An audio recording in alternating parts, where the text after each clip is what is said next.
What are some common injuries of the shoulder? Yeah, Sonny. So one of the most common things we see in athletes with the shoulder is a dislocation. And that's when someone kind of pops the shoulder out. And that leads us to the topic of what's called instability. So when you dislocate the shoulder, you think of your shoulder as a ball and socket joint. The most common way to dislocate the shoulder is going to be out the front. So when you dislocate the shoulder, the most important thing to do is get the shoulder back into place as soon as you can.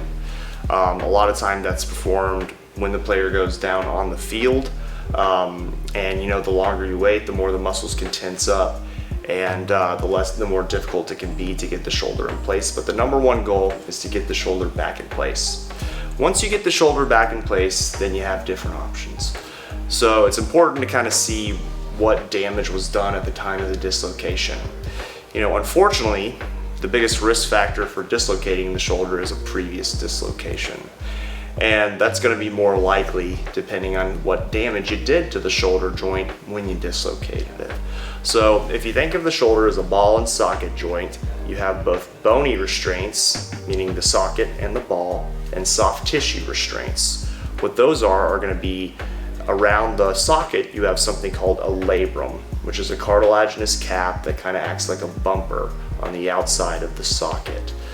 And you also have your rotator cuff tendons that attach from the ball onto the top of basically the shoulder blade and hold that ball and socket in place.